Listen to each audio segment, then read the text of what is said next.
Merci beaucoup pour la question. Nous savons que ce monde que nous traversons, surtout ces moments, et tous les problèmes se retrouvent à travers les deux concepts, le radicalisme et l'extrémisme violent, que ça se manifeste par le terrorisme ou autres actes d'influence négative, tout s'inscrit autour de ces concepts. Or, on ne les comprend pas assez. Le radicalisme, on pense que c'est loin de nous, c'est loin de nos familles, c'est loin de nos services. Et il fallait donc organiser une conférence débat, non pas pour donner des leçons, mais pour échanger. Parce que parfois on se trompe, on pense que parce que nous avons été à l'école, nous avons un certain niveau, on peut mieux comprendre. Alors que celui qui comprend le concept est à côté de nous et il faut être suffisamment humble pour inviter tout le monde, pour qu'autour de ces concepts, une définition claire, une perception claire se dégage pour que chacun sache jouer sa partition pour la paix durable. Alors, que peut-on faire pour qu'il y ait la paix concrètement? Pour qu'il y ait la paix, chacun doit jouer sa partition. Depuis la maison, la cellule familiale, depuis les communes, depuis les préfectures, depuis les régions et au plan national. Or, maintenant, le monde est devenu planétaire. Enfin, la société est devenue juste un noyau. Ce qui voudrait dire que si les paradigmes de paix se développent dans un foyer, c'est que l'humanité entière bénéficie. Donc, à travers cette conférence, nous voulons dire que la paix, ce n'est pas quelqu'un d'autre qui va produire ça ou concevoir ça comme un habit pour que nous portions.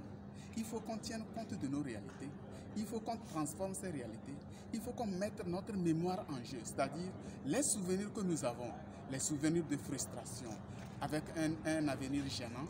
Qu'est-ce qu'il faut en faire nous-mêmes pour que de ces souvenirs gênants, de ces faits qui ne nous arrangent pas du tout, qu'on puisse sortir une source d'énergie positive qui puisse nous emballer, nous entraîner vers l'amour, l'intégration et en même temps comprendre que seul on ne peut rien.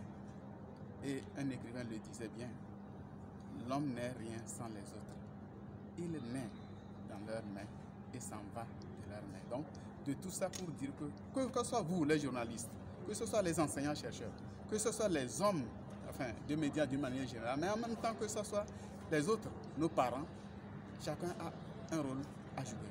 Nul ne peut être donc laissé derrière quand il s'agit de la paix, surtout la paix durable.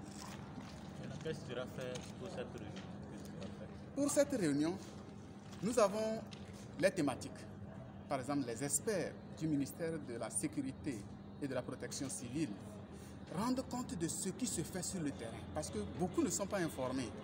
Comment la coopération entre la population civile, les forces de défense et de sécurité, se mettent ensemble, ces forces-là se mettent ensemble avec la population civile pour réaliser la paix, cette paix que nous voulons et que nous connaissons maintenant mise en difficulté par les différents phénomènes que nous avons. Vous savez, que ce soit au Togo ou ailleurs, ce n'est plus un secret pour personne que la paix est menacée. Nous voulons dire que dans notre contexte, et je suis fier qu'un universitaire puisse penser que à travers la composition de notre corps, le corps humain, dès lors que nous comprenons ou que les langues sont orientées vers des organes spécifiques pour définir la paix, la paix n'est pas hors de nous, elle est en nous. Et c'est en nous qu'il faut cultiver. C'est dans nos cerveaux qu'il faut implanter, qu'il faut réajuster pour que de là sortent les émotions qui prennent contrôle de nos actes, les actes utiles. Et il y a aussi l'idée que les souvenirs que nous avons parfois sont responsables de nos comportements dans nos sociétés.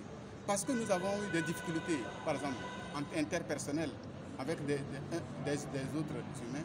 Nous nous disons que nous avons ça en idée, nous gardons ça et nous perpétuons ça au lieu d'utiliser notre intelligence pour transformer, pour que ça soit un moyen de prévention et non un moyen de perpétuation de la violence. Où vraiment les gens utilisent les souvenirs pour revivre le passé au lieu d'utiliser ce passé-là pour préparer le présent, vivre le présent et préparer l'avenir.